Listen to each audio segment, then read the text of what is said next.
एक मेरे मित्र थे जिन्होंने कंगना के बारे में अभी कुछ दिन पहले ही मुझे बताया। She was very very very strong lady, बहुत ही ज़्यादा स्ट्रॉन्ग है और डिटर्मिन्ड थी, बहुत ज़्यादा जुनूनी थी कि यही काम करना है। ये जो आपकी महिलाओं की आपकी फ़ौज है, अब जो आपके साथ लोग खड़े हैं, नेचुरली जिनका आप इतना काम करते हैं, सोशल वर्क करते हैं, तो वो कंगना रनौत के साथ जाना चाहेंगी या विक्रमादित्य के साथ जाना चाहेंगी? जो रिजल्ट आएगा वो किसकी फेवर में आना चाहिए? क्योंकि एक तरफ विक्रमादित्य को भी लोग बहुत पसंद करते हैं, कंगना को भी लोग बहुत पसंद करते हैं, वहाँ पे मोदी का चमत्कार है या वीरभद्र का चमत्कार है। तो राजेश कपूर कैसे देखते हैं चुनावों को? आपको कांग्रेस पार्टी की तरफ से भी न्योता आया था कि आप हमारी पार्टी ज्वाइन कर लीजिए। दूसरी तरफ हम देखते हैं, मैंने आपको खुद देखा है कि आप भाजपा के नेताओं से भी, बड़े नेताओं के साथ भी आपका उठना बैठना चलता रहता है। तो ऐसे में आपके भाव कुछ ज़्यादा बढ़ गए हैं या आपको कोई भाव दे नहीं रहा कि राजेश कपूर इन चुनावी मौसम में भी अकेले थेले पड़े हैं?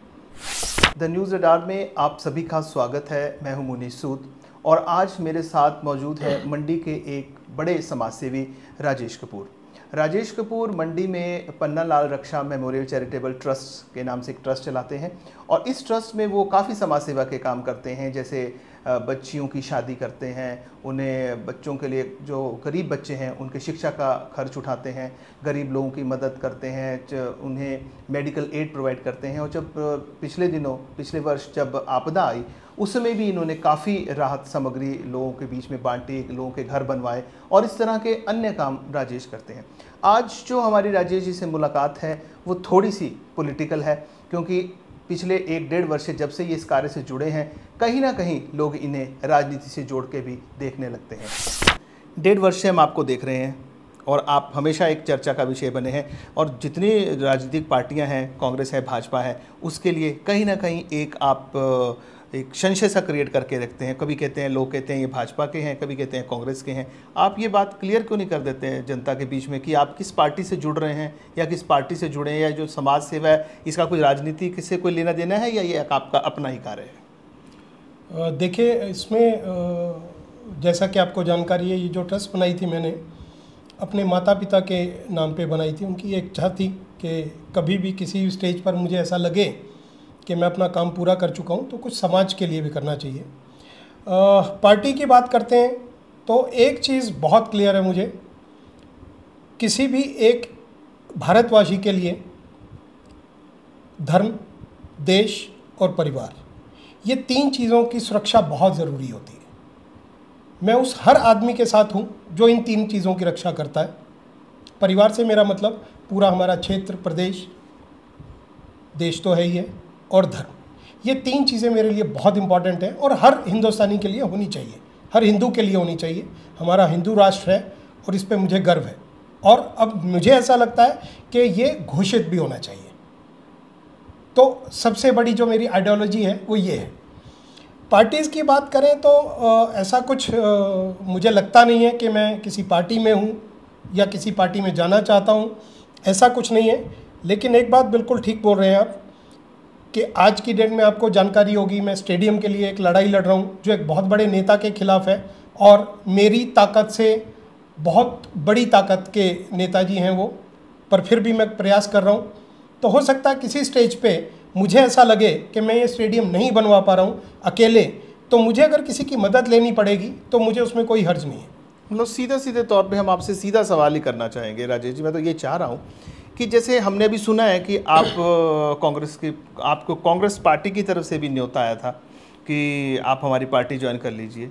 दूसरी तरफ हम देखते हैं, मैंने आपको खुद देखा है कि आप भाजपा के नेताओं से भी, बड़े नेताओं के साथ भी आपका उठना बैठना चलता रहता है। ये सब चीज़ों से मैं ये अंदाज़ा लगाना चाह रहा हूँ कि अभी तक तो आपने कोई पार्टी ज्वाइन नहीं की है। इलेक्शंस तो आ गए, अब तो 1 हफ्ते का समय रह गया है। तो ऐसे में आपके भाव कुछ ज़्यादा बढ़ गए हैं या आपको कोई भाव दे नहीं रहा कि राजेश कपूर इन चुनावी मौसम में भी अकेले थेले पड़े हैं? देखिए, राजेश कपूर ह्यूमन बीइंग है आप ही की तरह, और भाव तो इंसान के शायद नहीं होते हैं। लेकिन एक बात बिल्कुल ठीक बोल रहे हैं आप कि मुझे कुछ लोगों ने अप्रोच किया, और जो भाजपा नेताओं की बात करें तो वो नेताओं के साथ उनकी अपनी एक लाइफ भी है। तो अगर मेरा कोई मित्र है या कोई जानकार है जो बहुत पुराना है, अगर किसी विषय पे उनको मेरी ज़रूरत पड़ती है, मुझे उनकी ज़रूरत पड़ती है, तो मुझे नहीं लगता है कि किसी से मिलने में आप उनकी पार्टी ज्वाइन कर रहे हैं। नहीं, पर कांग्रेस की तरफ से तो आपको मुझे ऐसा मालूम है कि कांग्रेस की तरफ से तो किसी ने आपको अप्रोच किया था कि you can join the party, क्योंकि आपके पास एक महिला वर्ग है काफ़ी बड़ा जो आपके साथ खड़ा है और आप ये नेगोशिएशंस करते रहते हैं पार्टी वालों के साथ कि मुझे पार्टी ज्वाइन करवाइए, ये सब महिलाएं आपको वोट देंगी, ऐसा है कुछ? नहीं, ऐसा कुछ नहीं है। एक जगह मेरी बात हुई, मैं नाम नहीं लेना चाहूँगा पब्लिकली, उन्होंने मुझे ऑफ़र किया, मैंने उनसे सिर्फ 2 चीज़ें मांगी। एक कि स्टेडियम बनना चाहिए, वो आप कमिटमेंट देंगे, रिटन कमिटमेंट देंगे और पब्लिकली बोलेंगे। दूसरा, मैं चाहता हूँ कि जितने भी हमारे क्षेत्र में महिला मंडल हैं, अगर वो पूरी जगह देते हैं, अपने नाम पे करवा के जगह देते हैं, तो उनके भवन बनाने की आप गारंटी लेंगे। ये 2 चीज़ें मैंने मांगी हैं। ये किससे मांगी थी?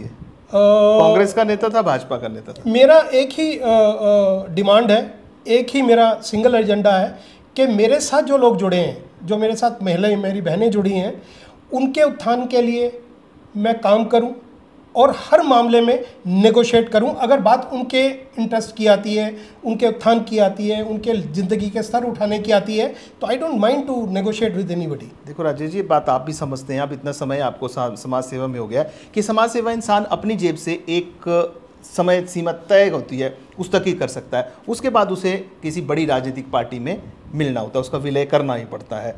तो मैं आपसे सीधे तौर पे जानना चाह रहा हूँ कि कांग्रेस के किन नेताओं ने आपको अप्रोच किया और ये स्टेडियम के लिए किस बड़े नेता से आपकी लड़ाई चल रही है? देखिए, वो भी एक दिन सबके सामने आएगा। मेरा सिर्फ एक ही प्रयास है कि उन हमारे आदरणीय नेताजी को ये ज्ञान हो कि राजनीति एक तरफ है और जब बच्चों के भविष्य की बात आती है तो उसमें राजनीति नहीं होनी चाहिए। उसका कारण आप देखेंगे हमारे क्षेत्र में ड्रग्स का कितना ज़्यादा चलन हो गया है। आप इस बात को खुद एग्री करेंगे, आप खुद बोलेंगे नहीं राजेश जी मैं आपके साथ हूँ स्टेडियम में। उसका रीज़न है, हमारे बच्चे अगर खेल की तरफ आगे बढ़ेंगे तो ड्रग्स से पीछे हट जाएंगे, ड्रग्स की तरफ नहीं जाएंगे और एक हमारा इंटरनेशनल लेवल पे प्रेजेंस बनेगी जो आज की डेट में हिमाचल में नहीं है। मैं अक्सर ये बोलता आया हूँ। तो ऐसी कई चीज़ें हैं, रोज़गार मिलेंगे लोगों को, एक पूरी मंडी डिस्ट्रिक्ट का नाम होगा कि ऐसा इतना बड़ा एक स्पोर्ट्स कॉम्प्लेक्स बन रहा है। तो ये सब चीज़ें हैं, बट उन नेताजी का भी नाम मैं लूँगा, मुझे उस बात से कोई हेजिटेशन नहीं है। और फॉर्चुनेटली अनफॉर्चुनेटली मुझे डर कम लगता है। नहीं, डर तो नहीं है, लेकिन आप इन सब चीज़ों के लिए आपको नहीं लगता कि काफ़ी पहले आपको इनके लिए आगे आना चाहिए था? इस समय तो आप किसी न किसी पार्टी से जुड़ के अपना काम कर लेते, क्योंकि अब तो इलेक्शंस बिल्कुल आ ही गए हैं, सर पे आ गए हैं। ये चीज़ें आपको बहुत पहले करनी नहीं चाहिए थी? देखिए, मैंने जो ये ड्रग्स का अभियान शुरू किया और स्टेडियम की बात शुरू की, ये आज की बात नहीं है। आप वीडियोस उठा के देखेंगे अगर आप सोशल मीडिया पे हैं तो ये बात मैं कई महीनों से बोलता आ रहा हूँ। ये आज नहीं है कि इलेक्शन आए तो मैंने शुरू किया, ऐसा कुछ नहीं है। और बिलीव करें, मैं इस बात को लेके किसी के पास नहीं गया हूँ।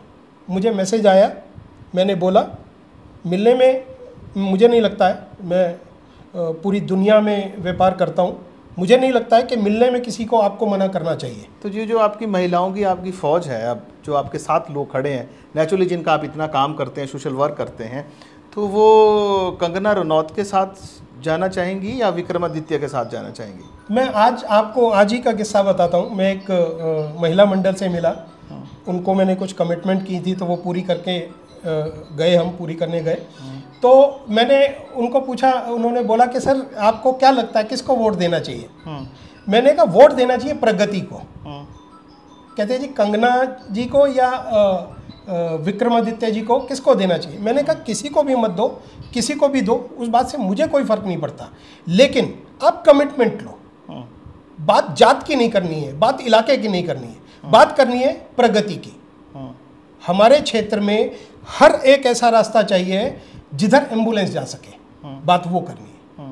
बात करनी है हमारे क्षेत्र में। आज की डेट में आप बिलीव नहीं करेंगे, हमारे जितने भी कोर्सेज हैं, प्रोफेशनल कोर्सेज हैं, उसका कोई भी इंस्टीट्यूट नहीं है इधर, जबकि सब जगह ऐसे इंस्टीट्यूट है।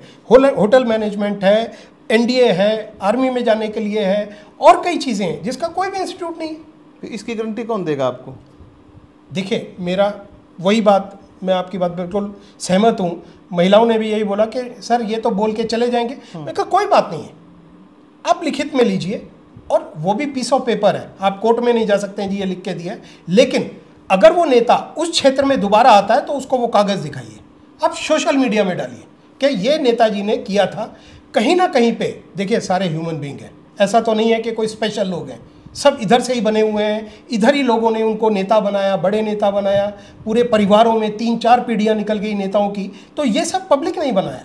देखिए कहीं ना कहीं पे डर तो सबको होता, तो यही बात मैं बोलता हूँ। बाकी सबसे बड़ी बात है, मैं एग्री करता हूँ, अगर हमारा देश रहेगा, हमारा धर्म रहेगा, हमारा परिवार रहेगा, जब ही हम रहेंगे। राजेश जी, क्या आपकी जो महिलाएं हैं अभी तक कंगना रनौत से मिल पाई हैं? वो अपनी बात अगर उन्होंने कंगना के समक्ष रखी है, क्योंकि कंगना जी भी दावा करती हैं कि मैं आपकी समस्याएं आपके लिए ही हूँ, आपकी समस्याएं सुलझाऊंगी, और महिला वर्ग, क्योंकि खुद महिलाएं, तो मुझे लगता है महिलाओं का दर्द वो ज़्यादा समझ सकती हैं। कुछ ऐसी मुलाकात आपकी महिलाओं की हुई कंगना से? कुछ महिलाओं ने मुझे बताया कि वो उनके कार्यक्रम में गए थे, ऐसा स्पेसिफिक तो शायद बात नहीं हो पाई होगी, बिकॉज उनके साथ सिक्योरिटी होती है, सारी चीज़ें होती हैं, पर फिर भी मुझे ऐसा लगता है कि बीइंग ए लेडी उनको वो सब चीज़ें करनी चाहिए जिससे कि नारी का उत्थान हो सके, वो करना चाहिए, और मुझे ऐसा लगता है कि वो करेंगी भी। आपको अभी तक कंगना रनौत को 2 महीने से ज़्यादा उनको कन्वेंसिंग करते होगे, कैंपेनिंग करते होगे, कैसे देखते हैं आप कंगना को भी? देखिए, मैं आपको एक ऐसी चीज़ शेयर करता हूँ जो शायद इस क्षेत्र में किसी को भी नहीं पता होगी, मैं आपको वो जानकारी देता हूँ, बताता हूँ। कंगना जी 2005 या 6 में मुंबई गई थी शायद, if I am not mistaken, exactly मुझे याद नहीं है, और मैं उससे कुछ साल पहले मैं भी बॉम्बे में स्ट्रगल कर चुका हूँ, 1 साल 2 साल रह चुका हूँ उधर, और मैं फिल्म्स के लिए ट्राई कर रहा था। ये एक सीक्रेट है जो किसी को नहीं पता था। हीरो बनने गए थे आप? जी, हीरो बनने गया था उन दिनों, ऐसा था। और I have done some project also, कुछ सीरियल्स किए, एक बाइबल सीरियल था, आपने देखा होगा, वो किया, और 1-2 फिल्म भी साइन हो गई थी, छोटे बजट की फिल्म साइन हो गई थी, बट फिर अनफॉर्चुनेटली मेरे फादर की तबीयत ख़राब हो गई तो मुझे जाना पड़ा, वापस आ गया मैं। उस वक्त एक चीज़ मैंने मुझे, मेरे दोस्त हैं, आज भी उधर दोस्त हैं, उनमें से एक मेरे मित्र थे जिन्होंने कंगना के बारे में अभी कुछ दिन पहले ही मुझे बताया। बहुत ही जुझारू लड़की हैं, बहुत ही ज़्यादा एक्सट्रीम जो होता है ना, एक जुनून की जो बात बोलें तो वो एक्सट्रीम है जो उन्होंने मुझे जुनून के मामले में। और देखिए आप उस यंग एज में मुंबई जैसे शहर में अकेले चले जाना और लड़ना, ये बहुत बड़ी बात है, क्योंकि मैं उस शहर में रहा हूँ, मुझे पता है उधर क्या क्या चैलेंजेस हैं।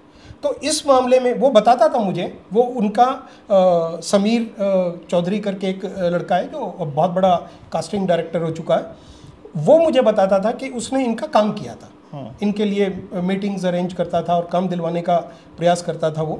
तो वो बताता था कि she was very very very strong lady, बहुत ही ज़्यादा स्ट्रॉन्ग है, और डिटर्मिन्ड थी, बहुत ज़्यादा जुनूनी थी कि यही काम करना है। मतलब उसने मुझे बताया कि उनको छोटी फिल्म्स ऑफर होती थी, अच्छा, but she refused straight way. South India की फिल्म अगर आप साइन करते हैं तो इससे you will get huge amount of money. कहने का मतलब है कि इतनी छोटी उम्र में भी उनमें जो झारूपन था, आगे बढ़ने की एक ललक थी, और वो अपने जो डिसीजन लेती थी वो बिल्कुल सही लेती थी उस उम्र में भी। करेक्ट, वो परिपक्वता काफ़ी कम से है, एब्सोल्युटली कम उम्र से है। जी जी। तो मुझे ऐसा लगता है कि अगर कोई भी अच्छे लोग राजनीति में आते हैं और हमारी पब्लिक का दुख दर्द समझते हैं, तो मुझे लगता है कि कोई भी आए, पर उनको रियलिटीज़ पता होनी चाहिए, ग्राउंड पे घूमना चाहिए, लोगों से मिलना चाहिए और उनकी समस्याएं दूर करनी चाहिए। तो विक्रमादित्य को कैसे देखते हैं आप?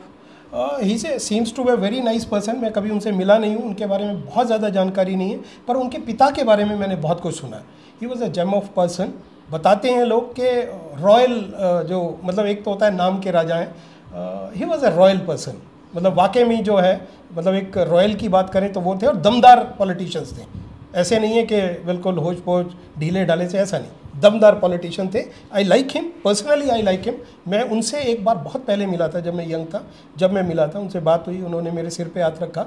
आई मेट हिम वंस, बट ठीक है, they are also very nice, ऐसा नहीं है, काम करने वाले लोग हैं। और मुझे ऐसा लगता है कि मेरिट बेसिस पे जो डिज़र्व करता है उसको वो मिलना चाहिए।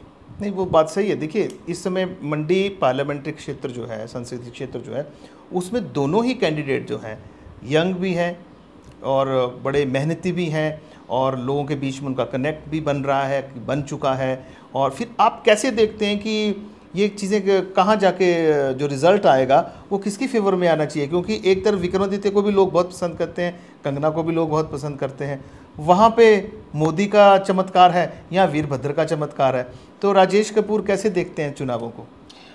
इसके लिए हमें 5 तारीख को दोबारा मिलना पड़ेगा, तो उसके बाद शायद चीज़ें क्लियर हो पाएंगी। तो उससे पहले तो मुझे कुछ भी बोलना ऐसा लगता है कि ठीक नहीं है, बिकॉज मैं बहुत ज़्यादा राजनीति में नहीं हूँ, बहुत ज़्यादा मतलब एनालाइजर नहीं हूँ। लेकिन राजनीति में जाने का शौक रखते हैं, लेकिन आपको कोई अभी मिल नहीं रहा है कि जो आपको राजनीति में लेकर आए, ऐसा है? सवाल ऐसा नहीं है कि कोई मिल नहीं रहा है या मिल रहा है, सवाल ये नहीं है। सवाल ये है कि किसी भी चीज़ का कोई कारण होना चाहिए। या तो मुझे पैसा कमाना है, मुझे ग्रो करना है, तो फिर ठीक है, फिर तो कोई इशू ही नहीं है।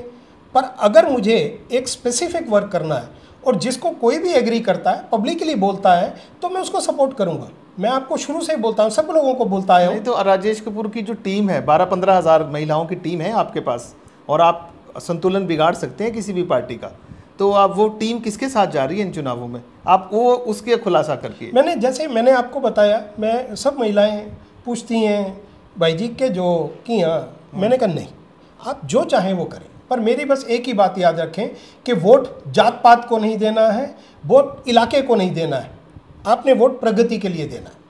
टेस्ट करके देखो, लेट्स सी व्हाट हैपन्स। अगर मान जाते हैं, बोलते हैं, लिख के देते हैं, देखो ये कोई आखिरी 5 साल तो नहीं है ना, इसके बाद भी 5 साल पूरे होने हैं, तो उस वक्त पता चलेगा। बट महिलाओं का बड़ा क्लियर वो है। मुझे इस बात की खुशी है, आपको मैं बताना चाहूँ मुनीश जी, कि आज मैं एक महिला से मिला, वो करीब 80 साल की महिला थी, आज ही की बात मैं बता रहा हूँ। तो वह बहुत खुश होती हैं वो मुझे देख के, और हमेशा कुछ ना कुछ मेरे लिए घर से लेकर आती हैं, तो आज भी लेकर आई थी। उन्होंने मुझे बोला कि आप किसको वोट देंगे? मैंने कहा जिसको आप देंगे उसको मैं भी दे दूंगा। तो कहते किसी महिला ने बोला कि इनका तो वोट पड़ चुका है, तो वो मेरे ख्याल में उस कैटेगरी में है जिधर वो घर आके वोट देते हैं। तो उस महिला से मुझे पूछा तके जो दीता वहाँ से देता जस जितना थे तो दीता से। मतलब देखिए अवेयरनेस की बात, देखिए 80 साल की महिला बता नहीं रही है कि किसको वोट दिया। इसका मतलब अब हमारा समाज, हमारी महिलाएं, हमारे वोटर जात पात की तरफ नहीं जाएंगे। अब उनको ज्ञान है, उनको अवेयरनेस है। अब जो है चीज़ें बदलेंगी। मैं श्योरिटी से बोल सकता हूं कि अब वो चीज़ें नहीं चलेंगी कि इलाके को इलाके से लड़वा दिया, जात को जात से लड़वा दिया। अब उसका अंत हो चुका है। आप अभी तक आपने मेरी बात का जवाब इंटरव्यू से शुरू से अंत तक नहीं दिया कि राजेश कपूर कब राजनीति में, सक्रिय राजनीति में आ रहे हैं, और क्या अगला जब भी एमएलए का इलेक्शन होगा वो किस पार्टी से लड़ेंगे? आप एक काम करें मुनीश जी, आप एक पार्टी बनाएं, मैं खुला समर्थन उसको दूंगा। आपको 2 शब्द बोलने हैं, एक मैं स्टेडियम बना के दूंगा और दूसरा महिलाओं के लिए मैं भवन का निर्माण करके दूंगा। मैं आपके साथ हूँ, आप कल ज्वाइन करवा लीजिए। अगर आप कल इंटरव्यू देख के, आपका जब हमारा इंटरव्यू का टेलीकास्ट होगा उसे देख के कोई पार्टी वाला आपके पास आता है, जी मैं वो स्टेडियम भी बनवा दूंगा, मैं महिलाओं को भी कर दूंगा, तो आप उस पार्टी में चले जाएंगे? नहीं, मैं महिलाओं से इस बात में चर्चा करूंगा। जो आप बता रहे हैं एक संख्या है, महिलाएं हैं, युवा हैं और कई लोग हैं जो जुड़े हुए हैं। अगर वो एग्री करते हैं, आई डोंट माइंड, मुझे कोई दिक्कत नहीं है, जा सकता हूँ, मुझे कोई प्रॉब्लम नहीं है। मैं चाहूँगा जो पार्टी वाले इस इंटरव्यू को देख रहे हैं वो ज़रूर सोचें राजेश कपूर भी एक ताकत रखते हैं। नहीं, मैं किसी को हिंट नहीं देना चाह रहा हूँ, मुझे ऐसा ज़रूरत नहीं है। बिकॉज जो मैं कर रहा हूँ मुनीश जी, ऑनेस्टली सेइंग, मेरे माँ बाप जब वो जिंदा थे तो उनका नाम उतना नहीं लिया। उनके मरने के बाद हर आदमी के शख्स के मुंह पर उनका नाम है। तो ये मेरे लिए अपने आप में बहुत बड़ी अचीवमेंट है। कहीं भी जाता हूँ, लोग पैरों को हाथ लगाते हैं, नमस्ते करते हैं, विश करते हैं, गाड़ी पे होता हूँ, लोग हाथ हिलाते हैं, तो इतनी बड़ी बात बड़ी कम है। ये बहुत बड़ी बात है, मेरे लिए बहुत बड़ी बात है। मैं बिजनेसमैन था, अब इस लाइन में शुरुआत राजनीति में जाने का ये भी एक तरीका है राजेश जी। इस तरीके से आदमी शुरुआत करता है, फिर अल्टीमेटली आता राजनीति में ही है। देखिए, आप ज़्यादा एक्सपीरियंस्ड हैं, हो सकता है आप ठीक हो, मैं आपकी बात को डिनाई नहीं कर सकता, बिकॉज आपको जानकारी ज़्यादा है, आप बहुत बड़े पत्रकार हैं और बहुत बड़े बड़े पॉलिटिशियंस का इंटरव्यू लेते हैं, तो शायद आपको ज़्यादा जानकारी है। हो सकता है आप ठीक बोल रहे हैं।